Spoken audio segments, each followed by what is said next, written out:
Hello, good morning, our lovely viewers. Today is Saturday, and since it's Saturday morning, you know what you are to expect. This is Sports 101 Breakfast Sport. We serve you with the best breakfast sports that you can get in the Sekeni Takrady and its environs and throughout the whole of Ghana. And we come your way through our YouTube channel, Sports 101. You can also catch us up on Tadi FM 99.1. And we are also broadcasting live from Noble House, a very exclusive place in Takoradi at Beach Road around the roundabout. That is opposite the Latter Day Saints building. If you want a weekend getaway, you want a place to relax and get some food and just relax in a swimming pool and just be okay, you can come to this place and you would really, really enjoy. And this weekend actually encompasses, or it's the end of a very, very long week that's culminated. And there were so many activities that went on in the sporting world. There was the Premier League that went on. There was the Champions League. There was the playoff, that is the NBA playoff, that is ongoing, and we are here to really talk about them and give you a very in-depth discussion about these events that went on. My name is Percy Bunny. I would soon be joined by one of our pundits. So we are going to start, and I'm just going to just give you an overview of a few of the the games that went on. We had yesterday the game six of the the Western Conference. That was between Golden State Warriors and the Lakers. It was actually played at the home court of the Lakers. The Golden State Warriors were actually expecting to do the unthinkable. That is what they actually were done to by the Cleveland Cavaliers in 2016 when Cavaliers came from a 3-1 down and had to win. That was the finals itself. And they started from a 1-0, 2-0. They came back. It was a 2-1. It became a 3-1. Then it was a 3-2. So we're expecting that the game six was going to be an upset, probably from the Golden State Warriors. We're going to see Steph Curry and Jordan Poole and Clay Thompson to come to the party and do the unthinkable. But it wasn't to be so. We had the Lakers actually winning the the entire game by 112 to 102. And the sad thing is that throughout all of the four quarters, throughout all the four quarters, you didn't get Golden State Warriors winning a single quarter. That was dominance. That was actual dominance from the Golden State Warriors. Sorry, from the Lakers. You had AD and you had LeBron coming to the party. So with that, the aggregate is now 4-2, meaning that there is no game six. Sorry, game seven. So Golden State Warriors are actually out. I'm actually a Warriors fan, and for me, I see. You see, there is this thing about this Lakers team that whenever they get to a playoff, it doesn't matter how bad they are. If you check the regular season and you check the position that they found themselves in, they were not in the top five. They were a struggling team. We were expecting that even they making it to the playoff was something that we were not really expecting, but they made it. And this playoff is one of the craziest playoffs we've ever witnessed because if you check even the progression, Grizzlies met Golden State Warriors, and the position of Grizzlies, and sorry, the Grizzlies met Lakers, and if you check the position of the Grizzlies and you check the position of the Lakers, and they were usurped by the Lakers. Same for the Golden State Warriors. They also met a team that were relatively higher than them in the regular season, and in the end, what happened? The same for the Eastern Conference. The same thing happened. The Bucks started as one of the top seeds, but they were easily usurped. Okay, you for that one you can say that because of the absence of Giannis, but still. So this is a season of the in quotes underdogs in the regular season. So we have a final in the Western Conference because apart from we also having a match or the Lakers winning, we also have the Denver Nuggets with Nikola Jokic. And I will tell you something, some few things about Jokic. Jokic has led the Denver Nuggets to the Western Conference final. They've actually been there in the bubble, that is in the 2020 season. Yes, they've been there as the previous one that they were there, and they have the current, should I say, the back-to-back MVP until he was overthrown by Embiid. And this season, yesterday, or last 2 days actually, you have the Denver Nuggets actually winning. So it was also a 4-2 that the Denver Nuggets they had to win against the Suns. The Suns with the likes of Kevin Durant and his likes, but they were not able to usurp them. And you had some records that were being made in that particular match. One of them was a triple double that was made by Nikola Jokic, and he was able to overtake he was able to overtake Westbrook in the playoffs with respect to the number of triple doubles. He only has LeBron ahead of him, and with the achievements that he's made, coming from Europe as one of Europe's top seeds, and he comes in and he's trying to do what Dirk Nowitzki did with the Dallas Mavericks in 2011. That was when they won the championship itself. A one club man, he came in and he was able to win a ring. So now the only thing that is left for him to be able to put in the level a big in the level of Dirk is to be able to win a ring. And with this season, with what he's doing and with the points he's making, with his dominance, I wouldn't be surprised. If he's able to win a ring, then we will be able to put him in the level of that. So the Western Conference final is set. We have the LA Lakers who will be going against the Denver Nuggets. Now in the Eastern Conference too, we have a game 7, actually, a game 7 between the Sixers and the Celtics. But the funny thing is that there are a few, should I say, superstitions around the Sixers because of some players who are in, and a few things that also go for the Celtics. And for the Celtics, 9 times that they have gone into the eliminator, that is the 7th game, they've won 8 times and they've lost only 1. And that is a crazy record. So going into this game 7 and meeting the Sixers, the odds for them to lose is 1 to lose, 8 to win. And that is very crazy. And if you take the Sixers too, they have a player who has a very bad record. That is an omen for him. I'm talking about James Harden. He's also had 6 times in eliminators he's lost with Houston Rockets, with Houston Rockets, with Brooklyn Nets, and OKC. That was when he was with Westbrook and Kevin Durant. So he doesn't really have that record of winning. So Harden is one player, just like Westbrook. For everything they've done, there is one thing that has always eluded them, and that has to be a ring. And for this season, going into the finals, or that is the game 7, and the game 6, the Celtic almost bottled the game 6 because after the first quarter, they were leading by 16 points, and they came and it became 7 points. So they had to win with the skin of their teeth. And we had Jason Tatum. Now, Jason Tatum of the Boston Celtics is really doing something that can only be attributed to Paul Pierce. But then Paul Pierce, for everything that has happened, has been able to win a ring.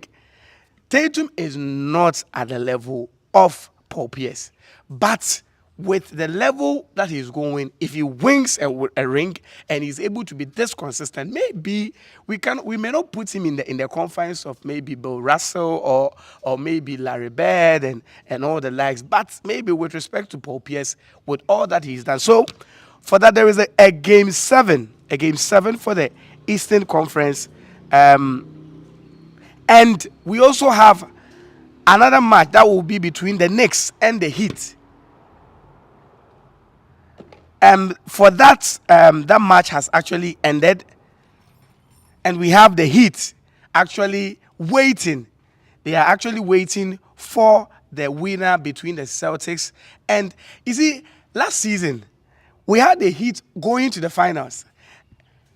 Last 2 seasons actually, and they were not a team. You see, after the dynasty of Dwayne Wade and LeBron winning a back-to-back in 2012 and 2013, the Heat were actually not relevant. They really haven't done anything. But within this short period of time, that is in the past 3 seasons, they have really, really, really, really been a force to reckon with. And this season, with the inconsistencies of Celtics and the Sixers, I wouldn't be surprised if the Western Conference Final ends up with the Miami Heat in winning. So, for me, my prediction, I am expecting the finals to actually be between the Denver Nuggets and the Miami Heat. But I really don't know about yours. I really don't know about yours. So I will put this out to you. So I've already told you that the Western Conference Final is set. The Lakers versus the Denver Nuggets. The Eastern Conference Final, we already have the Heat going to the final, and there is a game 7 between the Sixers and the Celtics. So which two teams are you expecting? First of all, the conference final. Which team are you expecting to win the conference final? That's the Western. Are you expecting Lakers to win, or you are expecting the Denver Nuggets to win? And in the Eastern Conference final too, are you expecting the Celtics to win, or the Miami Heat? Sorry. And there is also the Sixers to win. And ultimately, I'm sure as we move on and we get to the final proper, we will also bring a poll like that. So, Mr. Producer, I'm expecting you to put this poll there. That is the two conferences, the Western Conference and the Eastern Conference. And for me, we've not actually gotten to the finals proper, but I already tip Jokic to win the finals MVP. I'm already taking him based on his exploit. So I would check to see if, as of now, we have a few of your comments. And today, I'm expecting us to also bring our WhatsApp comments too, because some of you are listening on radio, and you might not be able to post your comments on YouTube. So if you want to post your comments on WhatsApp, you can also bring your comments on this WhatsApp line. That is 0242 145 249. 0242 145 249. And those of us in the diaspora, that is a Ghanaian number. So obviously you have to add the plus 233 to it. So it becomes plus 233 or 00233 242 145 249. If you also think you cannot make it a WhatsApp line, you can also make it a text message, and it would be read for you. So I am going over it again. The matches that are set, that is for the conference finals, that is for the Western Conference Final. We have it between the Lakers and the Denver Nuggets, and there would be a game on Sunday, there would be a Tuesday, there would be so it is a 2-day interval. But the Eastern Conference Final is not set. The Miami Heat is actually waiting for the winner. That is between the Sixers and the Celtics. Kofi, Yes. you are welcome. Thank you. And Thank you I for can holding the see fort. that, You've done yes. a fantastic job speaking basketball, speaking all of the things that matter in sport. And not many people around this region and outside this region can Could speak be. basketball the way you have. And kudos to you. I think that I heard you speak about the fact that the Eastern Conference final is not set. And we we probably need to look at the Miami Heat and We what they need have to. done. We need to. Eric Spoelstra together with Pat Riley and the guys at the front decks, they've done a fantastic job over the years. I mean, if you look at the Miami Heat, it's almost built asymmetrically to the Boston Celtics. Yeah. You understand? I mean, you look at the Boston Celtic and the chain of command. When the ex-coach Bradley, one of those coaches, I mean, had to leave and become the front desk manager, what they did was that they gave it to that my friend who was sacked for harassing some of the yes, that my black friend. You understand? And the Celtics have faced questions. The Celtics together with the LA Lakers are the royalties when course. it comes to the NBA, Yeah. and they've faced questions, especially with the appointment of their young coach. Their coach is 34, Yeah. and people have questioned him, especially when they lost Game 5. But I think that you look at this Boston Celtic team, you look at the characters in this team. Brogdon has been a solid addition to this Boston team. You look at Jason Tatum, you look at my good friend Jaylen Brown, you look at Marcus Smart and all of the guys in there.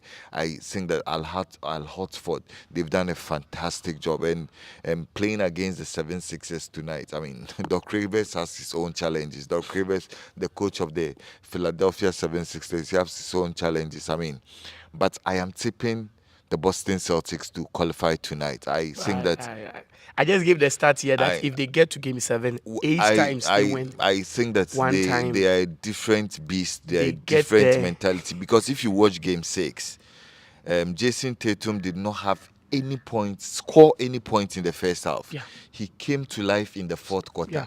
And his offense and 3-point shooting carried them through Yeah. the. But Miami Heat, what a story! What a story! What a story. I mean, I think the Miami Heat has become like Sports 101. Yeah. I mean, rubbing a lot Kobe. of shoulders, rubbing a lot of. I mean, they become fluffing feathers and doing all the And things that you expect. They've been consistent in their building. Yes, I mean, Very consistent.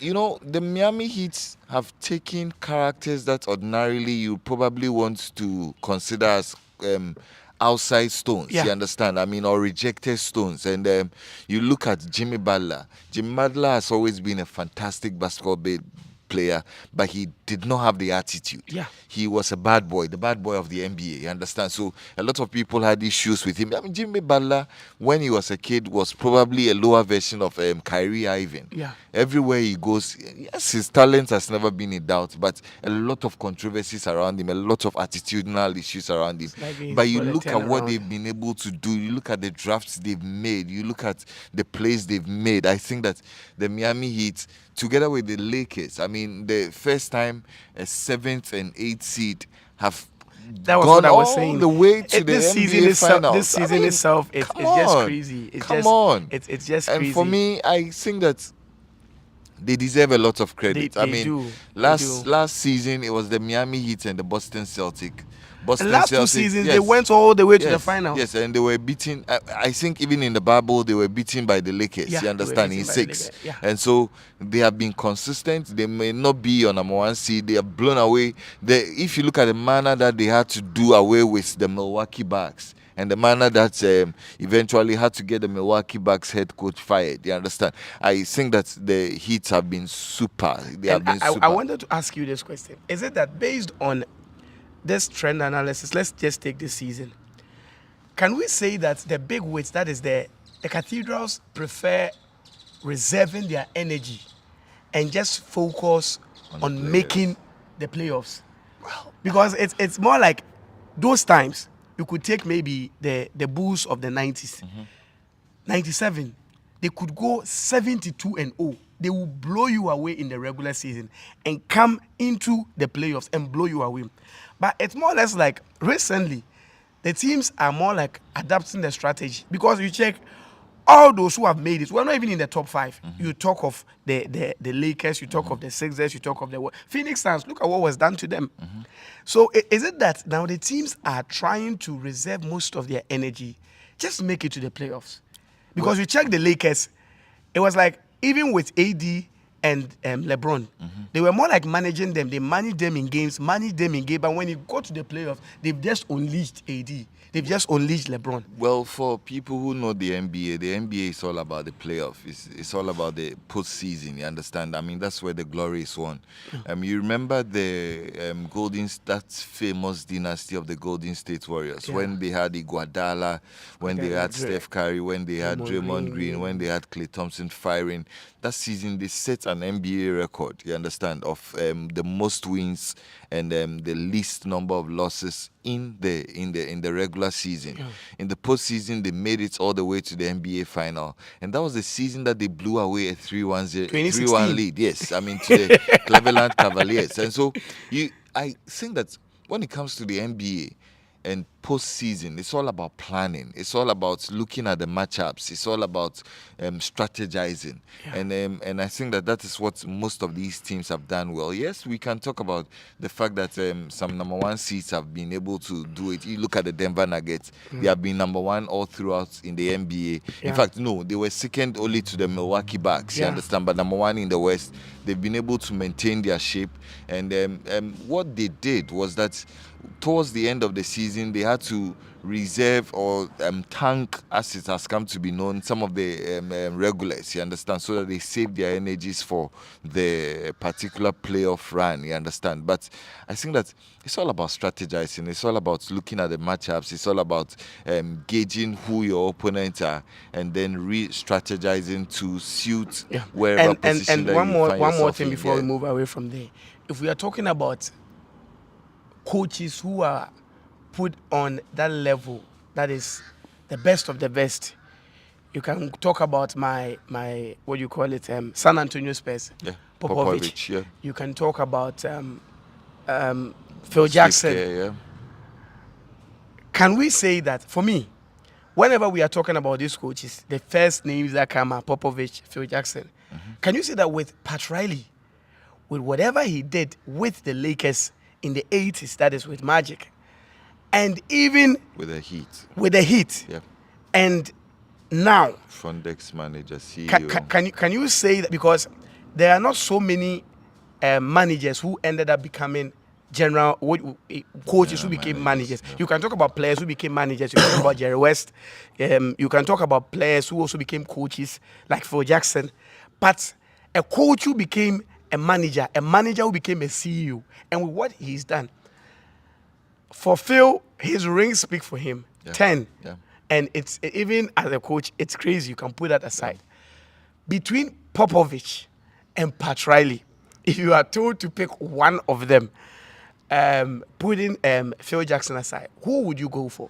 Well, I think that's tougher question because if you look at Popovich, yes, I mean you'd want to probably discount the current struggles that the Spurs are going through, San Antonio Spurs are going through, but you can never take away the legacy of the man from him. The man is an absolute legend, and he's coached some of the brightest and the best teams in the NBA. We can talk about Tony Parker, we can talk about Tim Duncan, we can talk about Manu Ginobili, we can talk about all the successful franchises that he had to coach and become. And even if you look at the projects that he's trying to run now, Spurs probably do not have a lot of chips going in their favor. They are trying to build from scratch, but Popovich has been an absolute legend of the game. You look at his extensions, even with the USA Dream Team, and some of the things. I mean, having to step in for Coach Mike Kay when he had to walk away from the Dream Team. I think that Popovich is a legend. But listen, you look at Pat Riley, you look at the man, you look at the body of work, you look at the chain of command, you look at everything he's been able to achieve and do in his career. I think that Pat Riley belongs to the pantheon of greats. I look at him. He's been able to create dynasties. The Lakers. You look at what he did with the Lakers. You look at even what he did with the big three at the Miami. Chris Bosh, my good friend Dwayne Wade, and then LeBron James. You understand? You look at the ranks that they won, and then successively you look at, the thing with Pat Riley is his connection with Eric Spoelstra. I mean, whatever his name is, it's a mouthful. You understand? Even I'm struggling to mention it. Your favorite, your favorite man will not be able to mention that. But you look at what he's been able to do with them. You look at Eric Spoelstra. You look at the legacy he's built with this man. People have forgotten that Eric has been in coaching for more than 20 years. Yeah. The man looks very young, but the guy is an absolute legend Yeah. of the game. And he has grown under the leadership of Pat Riley. I think that Pat Riley, when all is said and done, belongs to the pantheon of greats. For me, I look at these characters, and for me, it's the longevity, it's the understanding Which of is the Pat game. Riley. You look at Abdul Malik Jabbar. Yeah. You look at the fact Magic. that he's magic. You look at the fact that they are in their 80s and still love the game and still appreciate the tenets of the game. I think that, you see, you cannot just hit the NBA. You can The NBA is one huge package, and we are looking forward to the Game 7 between the Boston Sixers and the Celtics and the Sixers. 76ers, and then we are looking forward to the Game 1 of the Western Conference Finals between the Denver Nuggets and then the LA Lakers. People have said that the Denver Nuggets are going to blow away the Lakers. I tell them that you don't understand basketball. If you've watched the matchups between Jokic and AD, Jokic is one of the most skilled big men Yeah. in basketball ever. You understand? But if you look at his matchup with AD, every time the Lakers is have also a played, big. yes, AD is a big. AD, different stratosphere. You understand? I mean, anytime you look at AD and Jokic pair up, the issues has to be with foul troubles. You Yes. understand? And so, what I think that the Lakers would do is to stop Jokic from being the facilitator. This is a guy who is virtually the thing that's all of the offense of the Denver Nuggets runs through. Yeah. He has superior passing skills. He does all of these crazy assists. So they will just put a one-on-one matchup with AD on him, and then we'll look at how it turns out. Talk of dynasties. Within the course of the week, we had the Europa matches going on, and there were You know the guys who had to dispatch Manchester United from the Europa League. Sevilla, they're a crazy entity. that when it was what I comes was coming to talk crazy about. entity If when it comes to- you're talking about dynasties, they have 6-0 in finals. Do they have Croats in there? You know, I'm beginning to align with your Croats. The Croat has to do with the Champions League. I- For them, what they have crazy records. They have 6-0. They've never lost in a final. In fact, they've met about 4 previous finalists or winners. They've met Liverpool, dispatched them. Yeah. They've met all the greats they've met Manchester United, they've dispatched them. They don't even lose in semi-final. They enter the semi-final, means they are winning. That is for them. So, we just have something little to talk about. That is the Europa that went on during the midweek. And we would talk about Sevilla and their exploits in the Europa. We'll talk about Roma Yes. and their exploits in the Europa.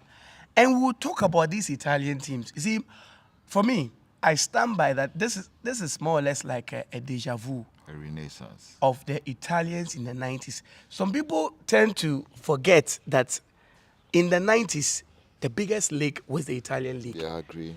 If we were talking about the Europa League, there has never been a decade that you've had 7 teams going to one European final in a space of 7 years.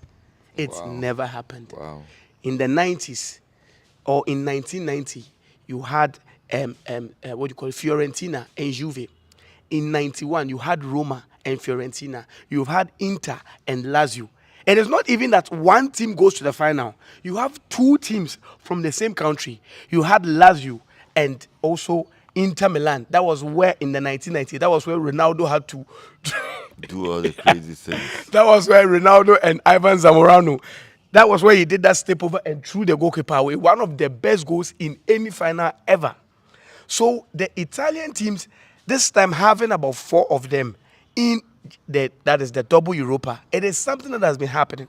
Now, my first question has to be, which is a very, very simple thing. with Sevilla's record,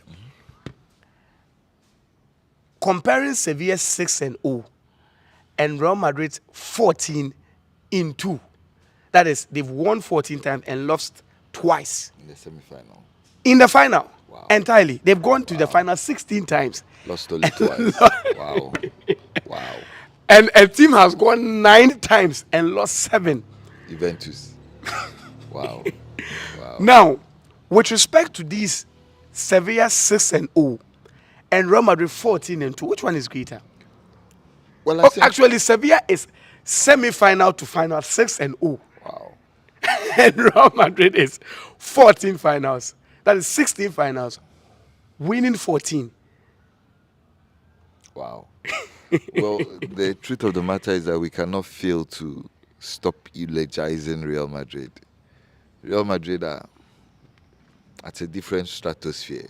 Different one. Real Madrid are out of this world. I mean, a couple of weeks ago, I told you that Real Madrid are bigger than everything in Spain. You understand? If you take away Real Madrid from Spain, they are tontroa. I don't know how I can speak that in English, but I mean, if you are listening to us all throughout the world and you are listening to us on watching us on YouTube and listening to us on Sports 101, you look at Real Madrid, you look at the things that they've been able to do. And listen, I think that in terms of greatness, the calibration in regards the level of competition also has to matter. With regards to everything, the Champions League is the most elite competition in the world. You understand? No doubt. Probably take away the World Cup, is the most flamboyant. Yeah. And you look at the characters that play in the Champions League.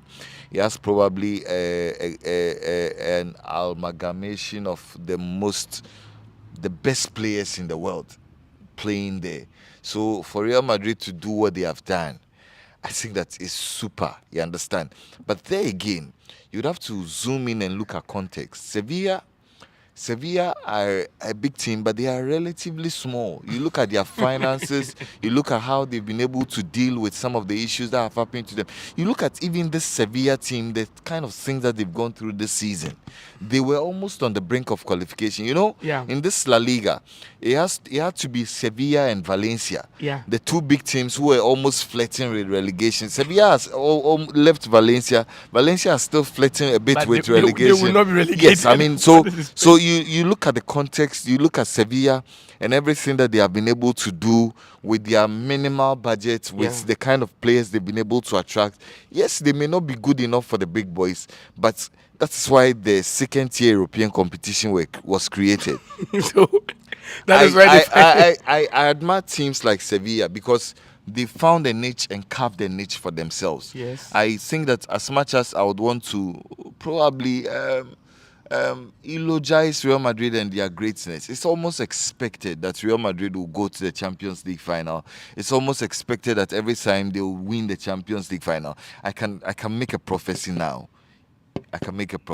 Regards the Champions League semi-final. That will be here. We haven't got to the Champions League. We'll get there, but I can make a prophecy now. I don't want to be the angel of doom. You understand? I think that Real Madrid are going to qualify to the final. We'll get there, but Real Madrid are going to qualify. They will end that particular tie in the first round. I can give you the correct score, but I choose to hold on to some of the things that I know. So you look at everything that Real Madrid have been able to do, but I look at Sevilla.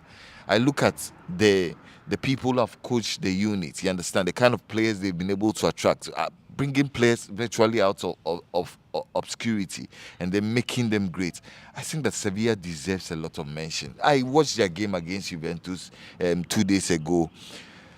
They are a team that are simply incredible when it comes to the Europa League. I looked at what they did to Juventus at their own home turf. Juventus were very lucky to have gotten that 94th, 96th minute equalizer. You understand? But you look at the goal that Sevilla had to score. You look at the history that they have to carry through to the Europa League.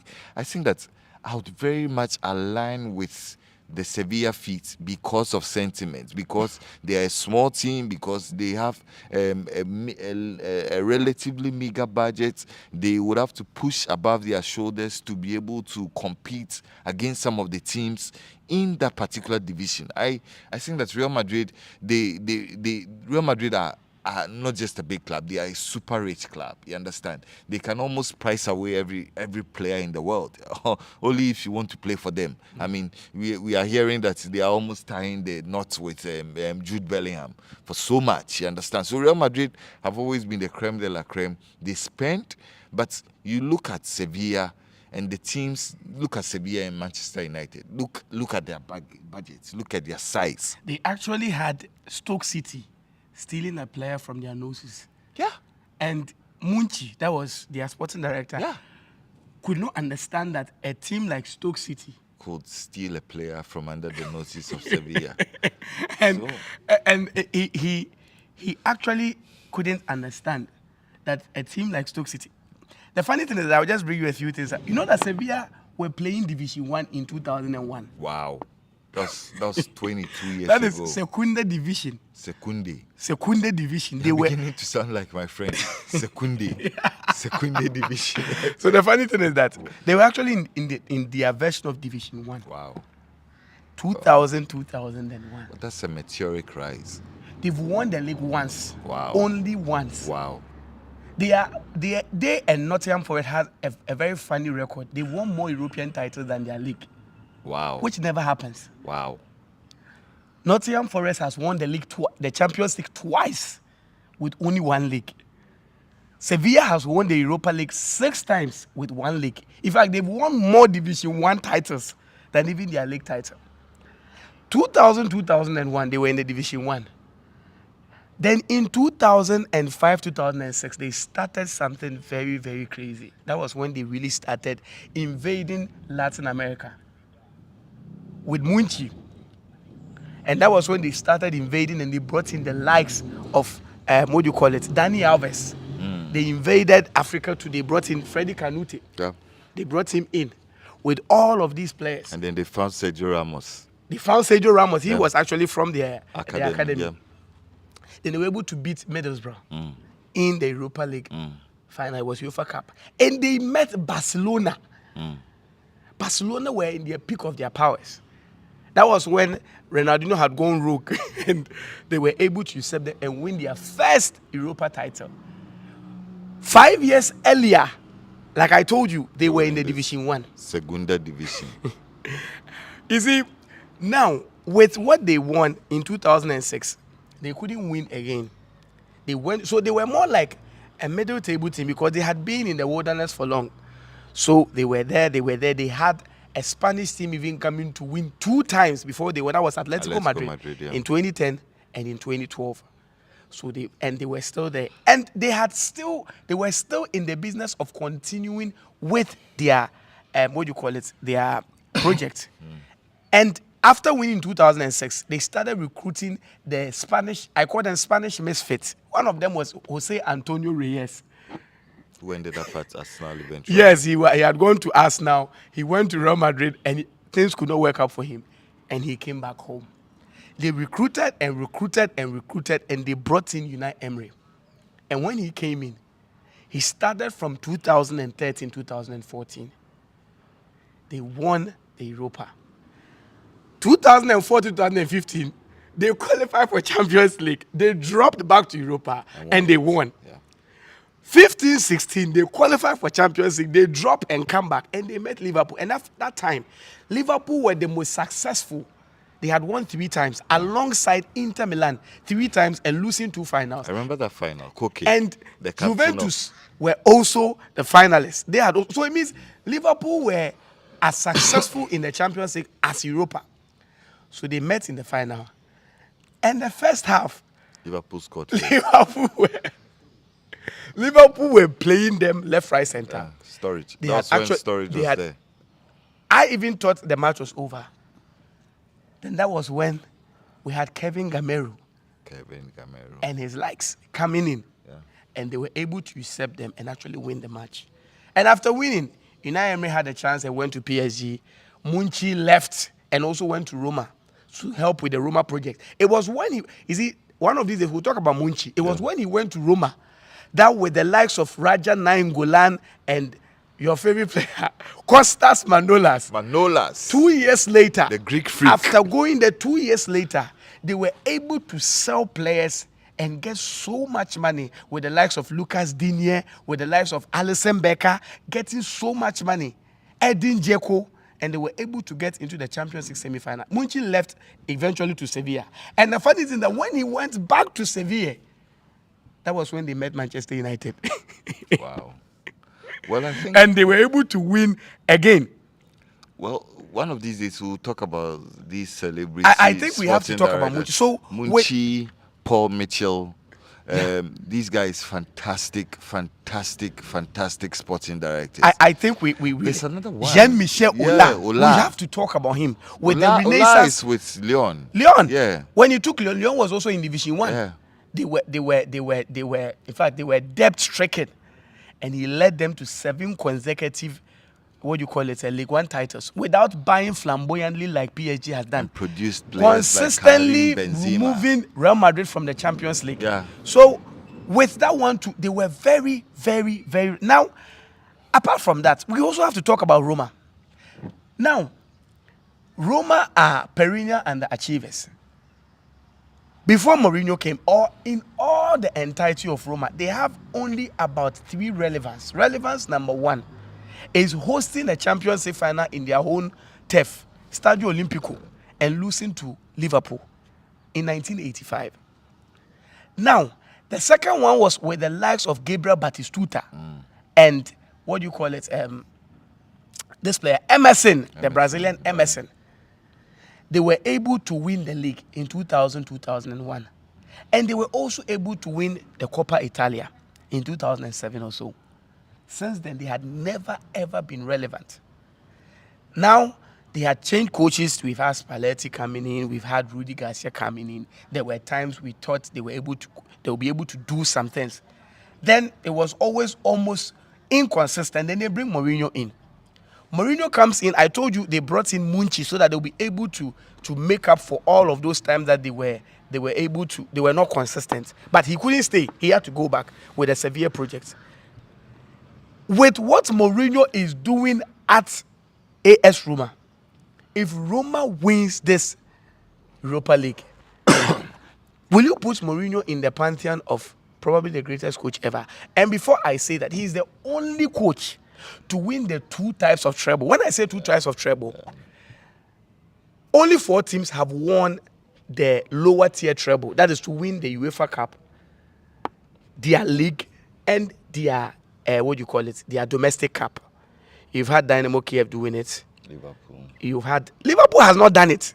They tout themselves to do. What they did was winning 2 of their domestic trophies or domestic cups. That is, they won the Carling Cup, the League Cup, they won the FA Cup, and they won the And even with that one, it is just the FA Cup and the league that they've done twice. They did it in 75 and they did it in 76. Then they went on to win the Champions League back-to-back, 77 and 78. So they've not won a treble. They've not won any type of treble before. No Liverpool fans should think they've not won any treble before. And this treble, Porto did it in 2003 with Mourinho. That was, he won his Portuguese Cup. He won the Portuguese League. And he won the, the UEFA Cup. Then he's done it again with Inter Milan. It is a record people don't even bring their minds to. He's done it again with Inter Milan, winning the Champions League proper. They've won the league, and he won the league too. And he also won the domestic cup, that is the Coppa Italia. And the funny thing is that people are saying he didn't win a 60. After winning, he didn't even stay for Club World Cup and UEFA Cup, which he would have won. He left for Real Madrid. Yeah. And Benitez came to bottle the rest. The only one he was able to win was Club World Cup. And even that one, even without one, TP Mazembe almost in 2010, 2011, almost won it away from him. So, with these 2 unprecedented achievements that I've given you, with the budget of AS Roma as you see them, bringing in outcast and misfits, Gini Wijnaldum, Nemanja Matic, Paulo Dybala, Tammy Abraham. I'm just talking about misfits. Tammy Abraham, Chris Smalling. Wow. These are all misfits he had taken from other teams. The last time he even won a European Cup final, he had about 7 to 8 of his players injured. Yeah. With this record that he's done, And a season before, he has also won the Conference League, yeah. yes, the conference, the maiden edition, and taking them a step further and winning this Europa League.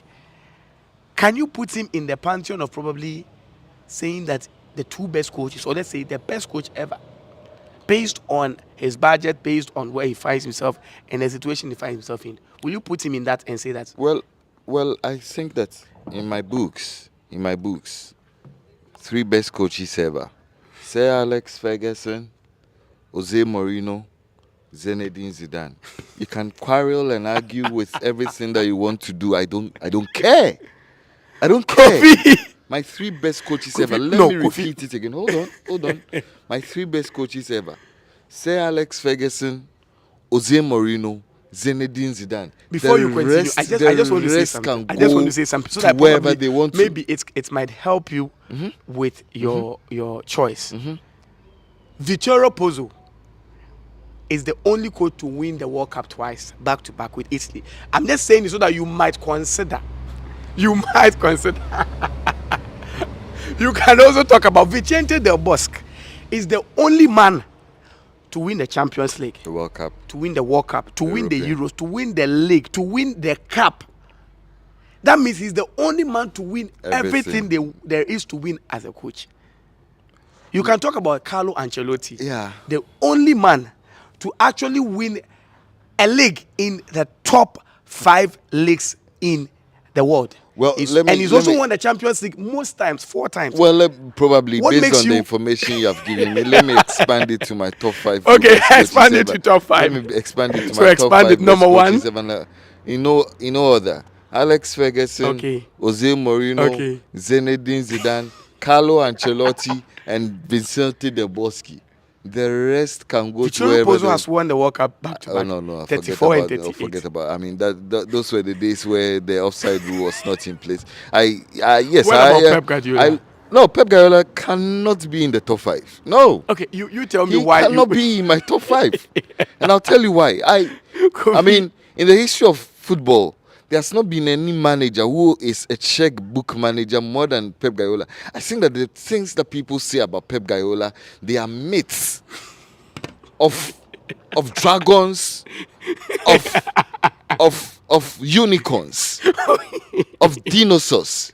Dinosaurs. You What are you understand? trying to say? I am saying that the things that He's a people Paleolithic say. coach. No, I'm saying that the things that people say about Pep Guardiola, they exist only in myths, in storybooks. They don't exist in real life. He's defined football. He's won the How? sextuple. You're playing with words. I mean, define football how? He's brought in a No, lot you of see- systems you see, that don't exist. Let me. What He's system? won What system has Pep Guardiola brought in that didn't his exist? past previously? 3 matches. He was able to play 3 defenders, Come on. 4 midfielders, Come on. and I mean, 3 attackers. the last time you were giving me lectures about that great Inter Milan, Arrigo Sacchi. AC Milan coach, you understand? And his version of total football. Listen, the things that people say about Pep Guardiola, myths. They tell me that Pep Guardiola is able to, I mean, in the last few years, which player has Pep Guardiola brought to prominence? Who? player Yes? brought to prominence. Yes. Sergio Busquets. I'm starting. Oh, I'm starting. You never knew Sergio Busquets. Can I continue? Please continue. Joshua Kimmich. I'm coming. He brought Kimmich to prominence. Of course. Kimmich was Kimmich didn't exist he before Pep didn't Guardiola. exist before Guardiola. Oh, really? Yes. Thiago Alcantara. Phil Foden. Oh, come on. Oh, I'm Come on. So these I've are the players. mentioned- Those are the players. and he See, polished Messi. Please, let's not go there. Let's not go there. You understand? See, I mentioned this because I think that a lot of the times people become sentimental when Pep Guardiola's name is mentioned. They become all too emotional. They lose their sense of intelligence. They lose their sense of right judgment. They lose their sense of proper reasoning when Why do you Pep say that? Guardiola's name is mentioned. Listen, look at Ancelotti and his project at Real Madrid. I dare say that Ancelotti, what he's done with Vinicius Jr., Pep Guardiola has never done that with any player in his career. Phil Foden. You see, let me tell you something. Let me tell you something. I'm just trying Yes, to. I know you are trying to play the devil's I advocate. know I am. But I struggle to What about find out Busquets? one. I struggle to find out one player that Pep Guardiola has brought in and taken in under his fold has Sergio become Busquets. a world beater, a Sergio Busquets. potential top 3 best player. So you think Vinicius Yes, Vinicius today is a- one of the top 3 best players in the world. Okay, you give me the top 3 so that you, in no particular order. I can mention Vinicius. I can still mention Karim Benzema. And the third And one. probably I can mention Erling Haaland. Oh, even I'll mention Mbappe ahead of Erling Haaland. So Vinicius is part of the top 3 3. best play. And I look at this project. Listen, I do not just look at Vinicius Junior. I look at Rodrigo. And what I imagine the things that people would have said if probably Rodrigo and Vinicius were growing under the wings of Pep Guardiola. Are you trying to say that A lot of couldn't theories, a lot of textbook stuff, a lot of dragons, a lot of unicorns, a lot of all these dinosaurs. You understand? I think that listen, You are making Pep something Guardiola. up to me. Let me tell you something. I will come back to the subjects that you raised Of course. about coaches, and then I'll come back to the whole issue. You see, that question prompted me to say I would probably have my best 5 coaches ever. But I look at Pep Guardiola, I look at all the things that he's done. I do not want to sound a broken record, but people fail to realize that, you see, that thing that Pep Guardiola did with Barcelona, the fundamentals were already in place. In fact, he took over a team that had won the league and the Champions League. People fail to realize that major remnants of his team, his first team, were remnants who existed and had won major trophy under Frank Rijkaard. Then he goes on, that's a lot of things. I mean, that's a lot of things. I mean, gets some of the things wrong, but because he's Pep Guardiola, nobody talks about it. Then he goes to Bayern Munich. Bayern Munich had won the treble under Jupp Heynckes. He takes them and makes them terrible. He won the league 3 Which years. Bayern Munich coach does not win the league with them? Which Bayern Munich coach does not win the league and the DFB Pokal with them? Which Bayern Munich coach? Even my friend Van Gaal took Bayern Munich to a Champions League final. No, Van Gaal actually took them from a place where they were playing in Europa a year before he came. I am saying that So even don't my make it friend, look like even my friend, Pep Guardiola in all of his stay at Bayern never took Bayern to a Champions League final. I was a 3 straight semi-final, 3 straight years. Oh, 3 straight semi-finals. It was under his reign that Bayern suffered the worst home defeat in the history of the Champions League. So That 4-0 mauling by Ancelotti and Real Madrid. So it makes him. So for me, and then at City, I mean, I ask simple questions. What is it that Bayern, Pep Guardiola has done with City that all his predecessors have not done? What is it? Let's stay on the matter of Well, Mourinho. Well, for me, you look at Jose Mourinho and what he's been able to do with Roma. Jose Mourinho is a born winner. You might not like his body of work. You might not like his methods. You might not like his character. He's a fiery character. He will put himself in your face. You understand? But I think that you look at Jose Mourinho, you look at everything that he's been able to do. You look at all the successes he's been able to chalk everywhere he's gone to. Everywhere that Jose Mourinho has gone to, he's put a mark there. Tottenham.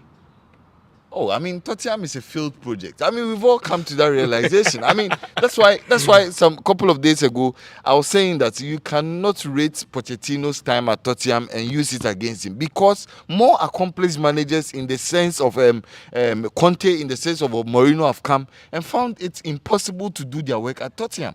Tottenham is just a no-no. But you look at Mourinho at Porto. People fail to realize that Mourinho, before winning the Champions League with Porto, the season before had won the UEFA Cup with them. Mm-hmm. So he won the UEFA Cup first with Porto, the season after won the Champions League with them, and then goes to Chelsea, puts Chelsea on the map. You remember that's his famous 3 sign? Yeah. He gave them 3. Put them on the map. The first after 50 First years. in 50 years.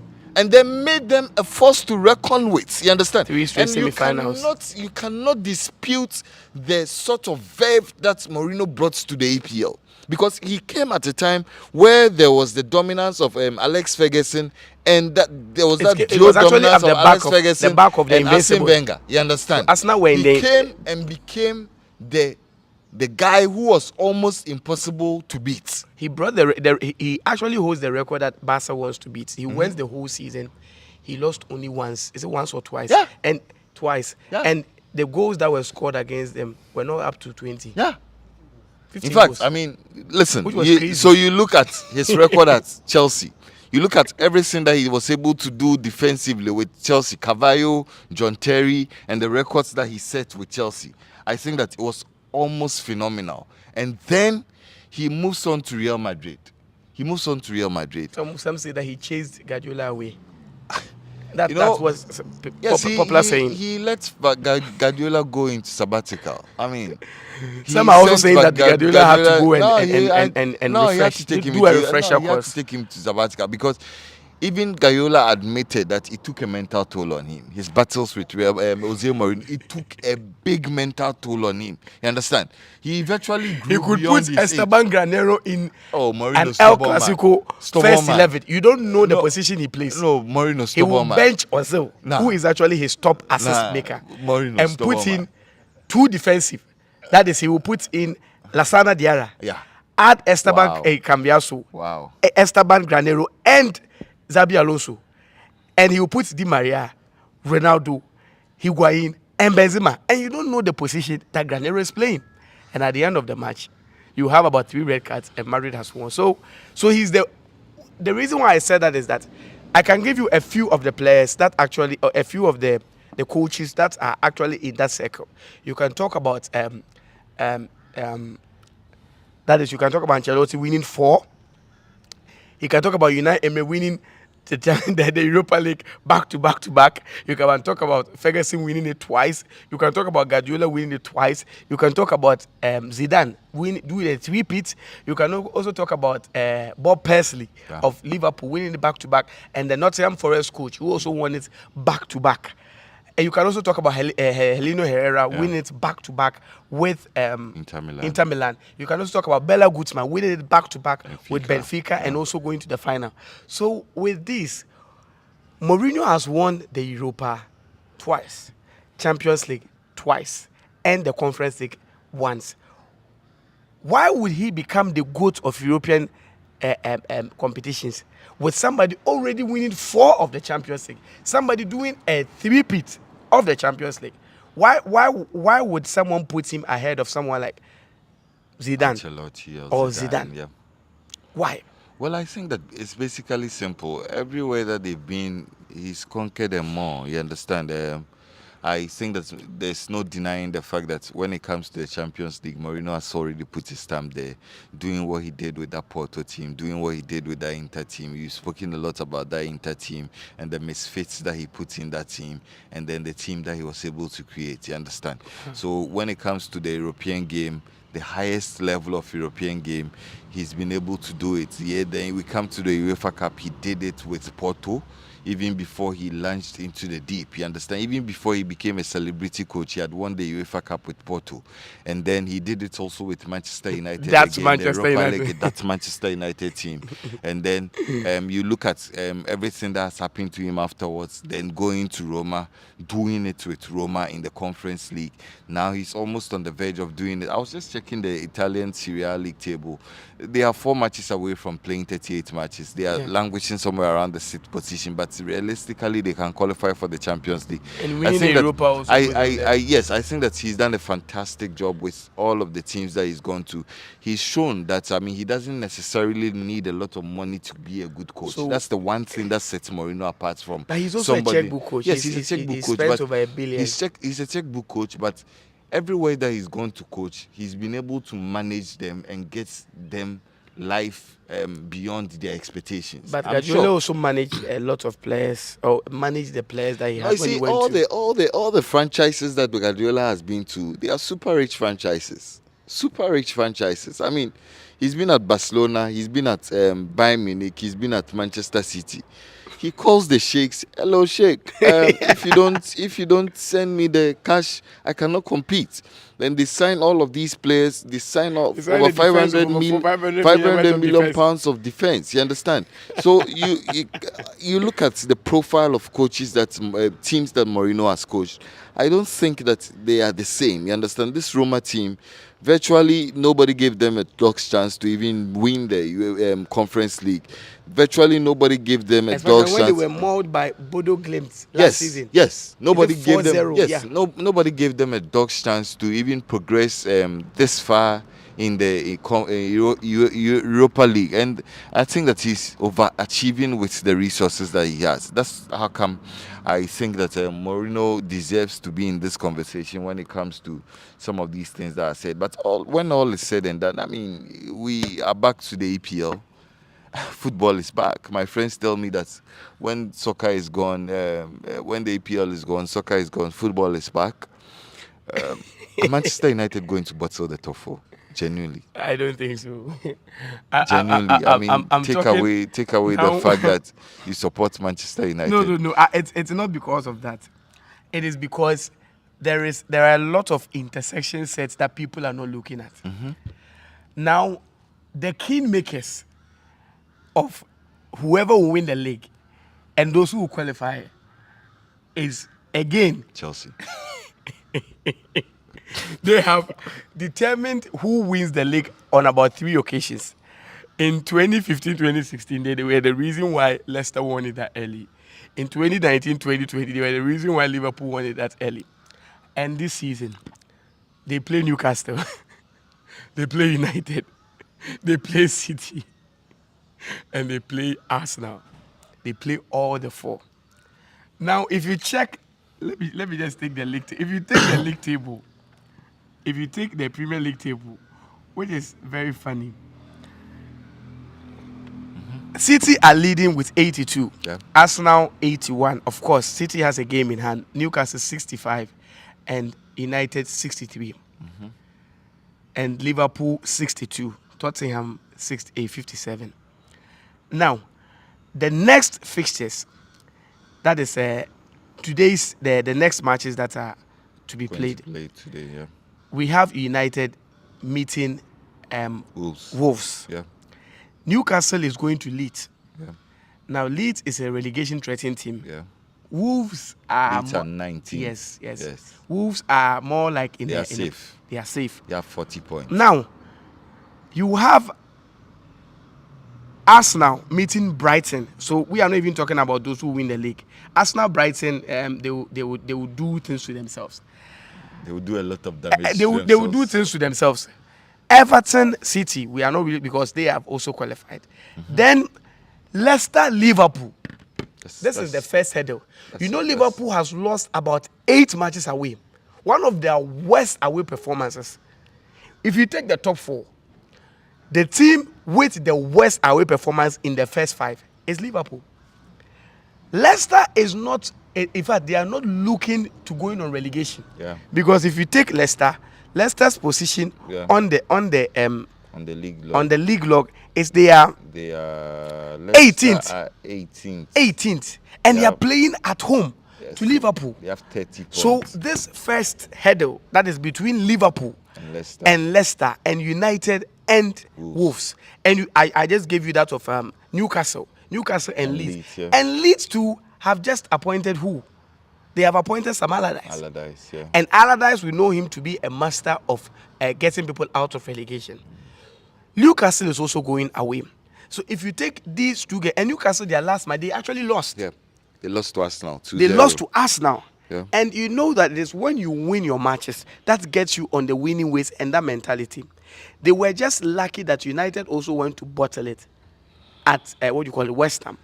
So with these 3 matches, the team that actually has the upper hand is United. Because United loses few matches playing at home. Yes, they've made And Old Trafford. all the teams outside the top 4, they meet you at home. It is a win for them. Yeah. Liverpool, I've just told you, they are going away to Leicester. And Leicester are a team that are battling relegation. So that's they a will tough fight fixture. tooth and nail to win this match, to get the 3 But points. Leicester have been terrible at home. They have been very, very terrible. We are talking about a team that 7 years ago they were league champions, 3 years ago they were FA Cup winners, 2 years and last year, back to back, they almost were in the Champions League. But there we are. They had to sell players. They had to let players go. They couldn't get good replacement for them. They had to sack their coach, and they are in this turmoil.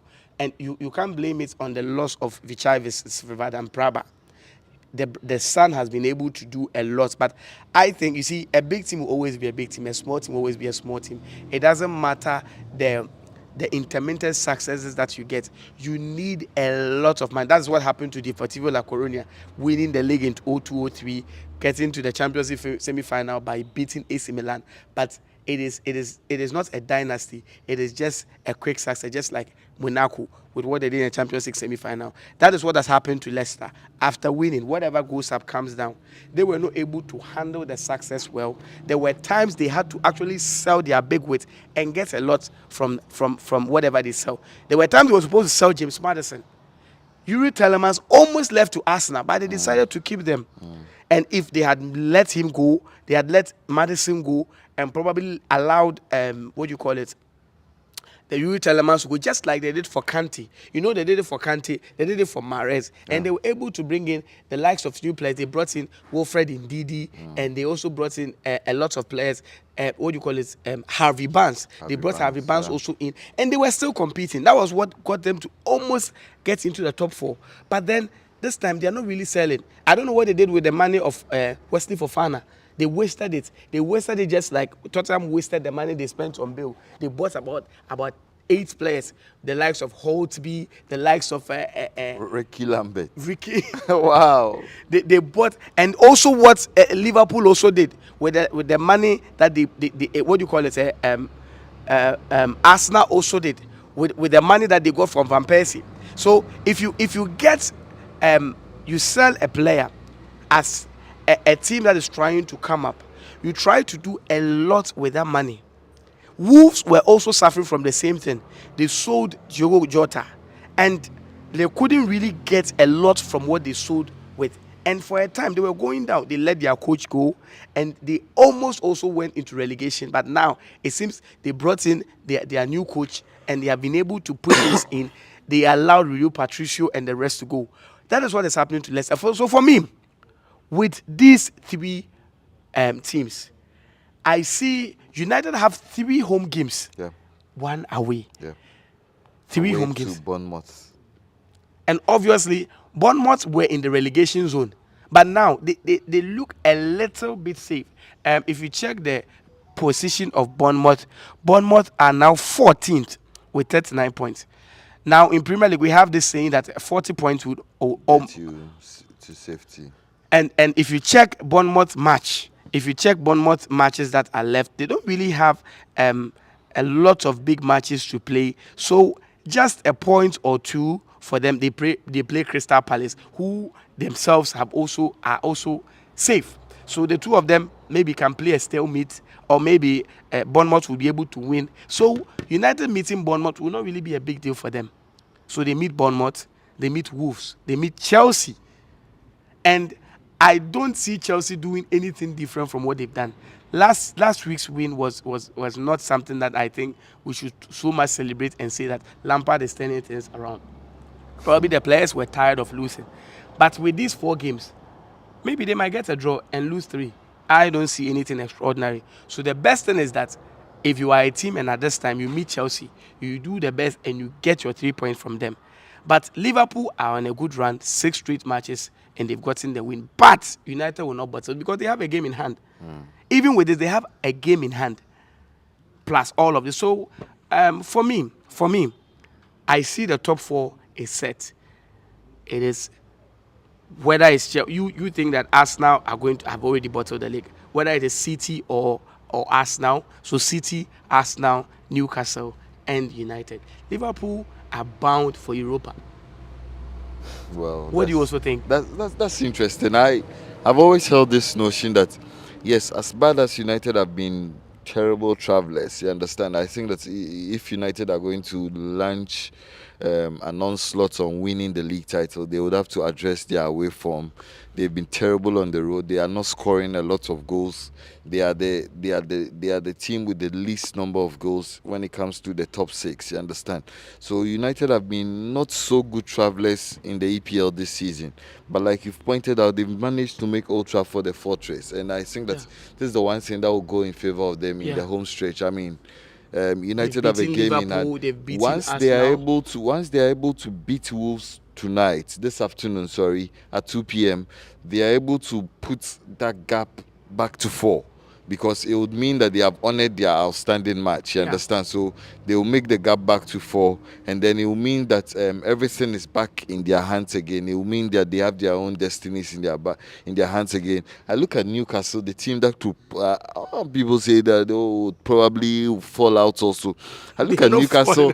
I look at the body of work of Eddie Howe. For me, the coach of the season. Yes, I think that he's been absolutely phenomenal, together with Mikel Arteta. With all the money at his disposal, he still didn't buy much. I mean, he's bought very well. He's bought very wisely. He's been able to improve the players that existed before. Miguel Almiron. So I think that I don't think the Newcastle are going to bottle it. I think the Newcastle are one of the teams that are also going to make the top 4. And I might probably want to agree with you that if you look at the league table now, I think that will be the final league table when all is said and done. I'm looking at Man City, I'm looking at Arsenal, I'm looking at Newcastle, I'm looking at Manchester United. Liverpool do not deserve to play in the top 4 on the basis they do not deserve to play in the top 4 on the basis of everything that has happened this season. I think that they've been rubbish for most parts of the season. Yes, the league is all about runs. It's all about having momentum at the best stages. You understand? But I think that Liverpool have not been good enough to be in the top 4 this season.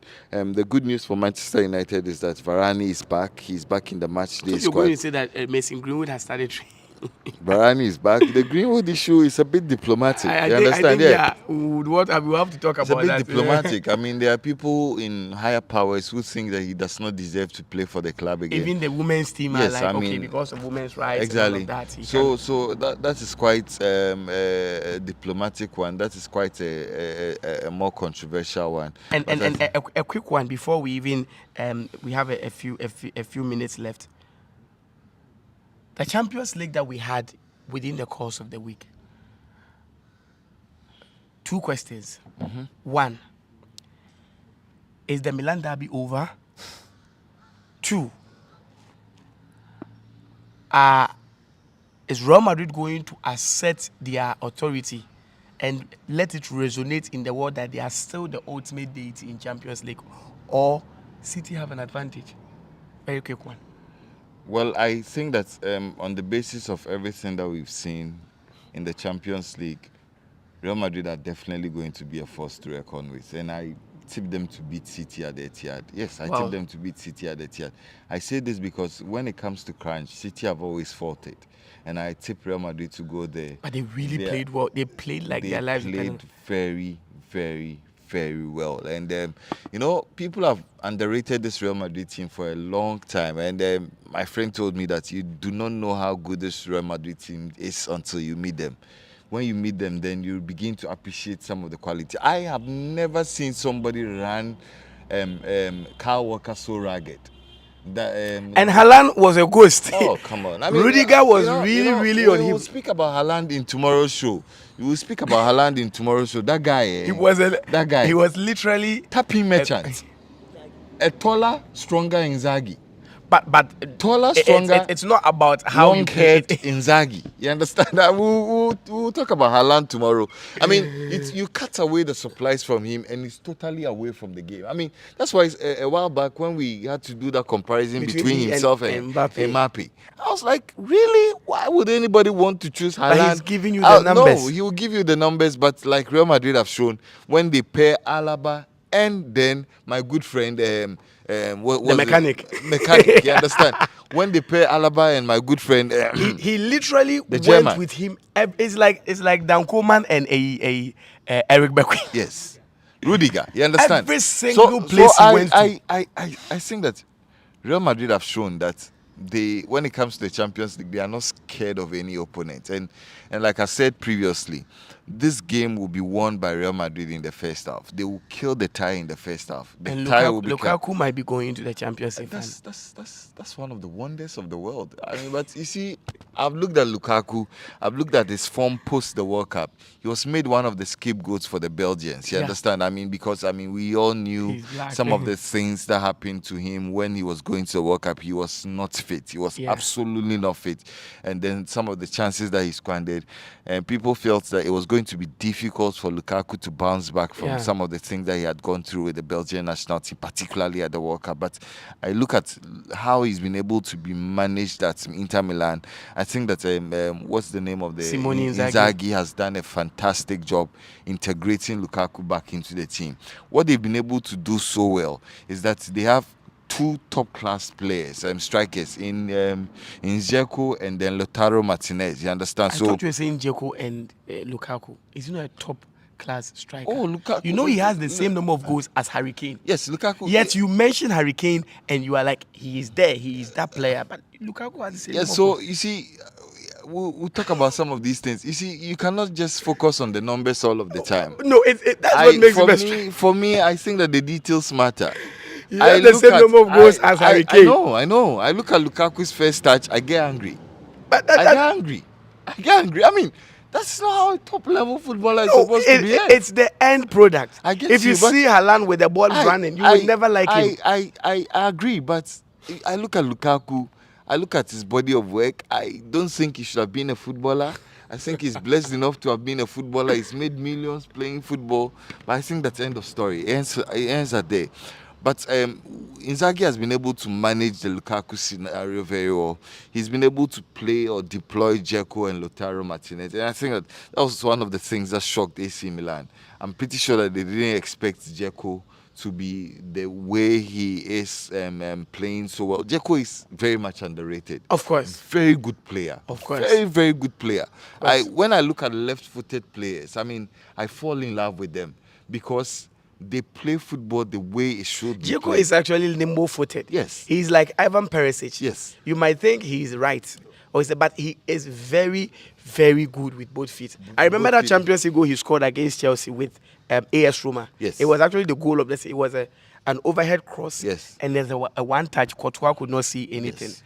So I look at Dzeko. I look at Dzeko. AC Milan were running in circles. I mean, listen, you cannot cover mediocrity and hide behind This is not mediocrity. They are in the Champions League. Let me tell you something. AC Milan have been very mediocre all throughout the season. So they've been found out. They've been found out. And for me, I was very sad for them because Inter Milan looked like they had a vendetta to settle with AC Milan. Of course. They were all over AC Milan. They were all over the place. And I think that's what saved AC Milan Inter Milan probably did not get a lot of goals, but this tie is as good as over. I think that Inter Milan are going to go into the final. We would go a bit deeper in it tomorrow. A few things. Funny thing is that I still believe AC Milan will go to the final. I don't think so. This time around, I don't agree with all of your mates. You know me. I stand by it. The last time, and I foresee. I'm not being a prophet of doom, but the second leg, the fans, it will be crazy. It will be crazy. You can go and watch the pictures there. That is Rui Costa. Rui Costa and Materazzi took the picture. The fans were actually they were fighting in the stands and throwing flares, and the players they just had to stop and just watch them. The second leg didn't actually complete. So for me, I don't know how AC are going to do it. I don't know where the goals are going to come from. But I still think that their deities will speak for them, because if it has to come to the two of them, I would choose AC Milan. And with Real Madrid, I was listening to the commentary on one radio station the last time, and I heard them talking about the fact that, okay, the way City is playing, that was in the first 20 minutes. It seems the possession was 79-21. The way they are playing, they will maul them. And it would be, after the first thing, the time will be over. And I sent them a message that this is not English Premiership. This is the Champions League. And what City is doing, it is not what Real Madrid has seen before or have not seen before. They have played this competition 42 times. Wow. The only team second to them is Benfica 40 times. 42 times. They have played the Champions League consecutively since it was restructured in 1992. They have actually 1991. They have played the only team to ever play, the only team to always progress from the group stages. They have met teams. If you go and check Real Madrid versus what do you call it, Bayern Munich, 2013-2014, the time that they were actually mauled, they actually gave them their highest defeat. Go and check that. In fact, that Bayern team won their league almost 10 matches to go. Despair. And the first leg, it was a 0-0. The same 0-0. Second leg, Ramos and Ronaldo. In fact, by 70 minutes, Guardiola didn't know what to do. It was the same Guardiola team. They were arguably the best team in Europe. Just like this City. Like I told you, that was his first season. They won the league with a lot of matches to spare. And they came into the Champions League. It was also a draw. A Guardiola team went to Real Madrid, went to the Santiago Bernabeu with a draw. And pundits predicted that because by then we had Robin on form, you had Ribery in form, there was a Mandzukic, there was, in fact, Javi Martinez was there. They had brought in Thiago Alcantara, Toni Kroos, Bastian Schweinsteiger. There was Lam. So, in fact, you can mention all of these players with Manuel Neuer in post.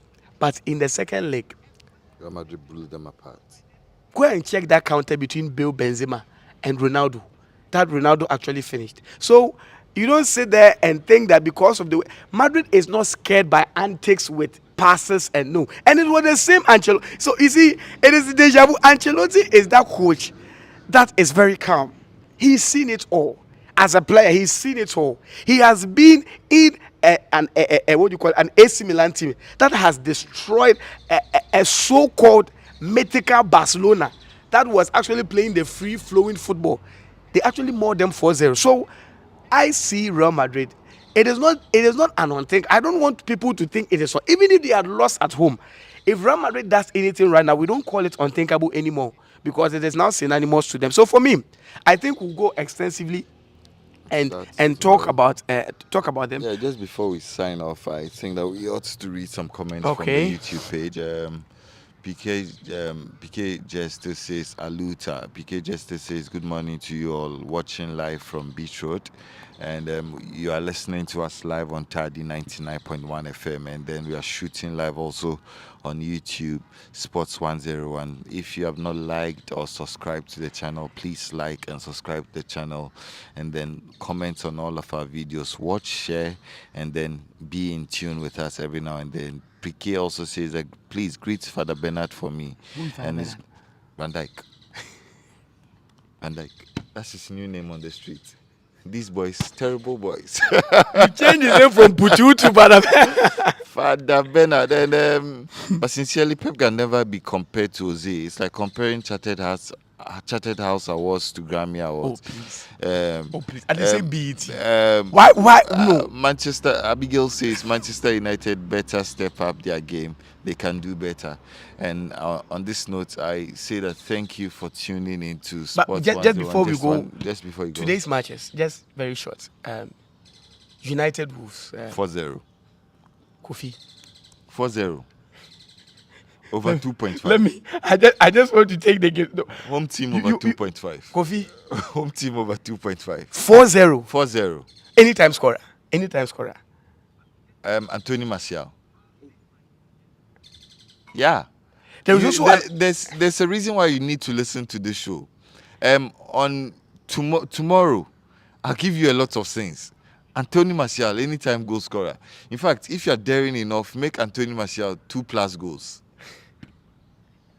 I am telling you. Kofi, another one. There is a possible title decider in Germany. That is, you have in Gelsenkirchen, that is Schalke 04 and Bayern Munich. And you also have Borussia Dortmund and Borussia Mönchengladbach. That's a difficult And one. as at the moment, if you check their table, It's just a point. It's just a point. I think that Dortmund, I've spoken about this, Dortmund were robbed in one of their games. I think one of their games against Bochum. Yeah. They should have, Adeyemi should have gotten clear, legitimate penalties. Are you trying And to they- say that apart Oh, from yes. I mean, Bayern and- having all the financial muscle, Well, I they are think- also turning the hands of the ref? Well, I think that the referee even came out to apologize that he didn't Of Rebel? feel. Yes, another of Rebel, another Wolfgang Stank. You understand? But please, I mean, we will sign off here, and thank you for tuning in to Sports 101. Thank you for subscribing. Thank you for sharing. Thank you for liking our comments. If you haven't, please do, and please spread the good news. We also stream live on Tadi 99.1 FM, and then we are shooting live from the Noble House Restaurant Yes. at Beach Road Roundabout. Anytime you have to organize an event, please make this your place of your runaway place of wanting to organize that particular event here. Yeah. And so thank you so much for tuning in. We'll come your way same time. We'll come your way another time tomorrow from 7 p.m. To 9 to p.m. 9 p.m. I'm pretty sure by which time we would have gotten a clear identity who gets to play who in the NBA finals, in the Eastern Division, and all of those other things. And would have probably gotten a clear identity whether Manchester United are going to bottle the top four. So till then, adios.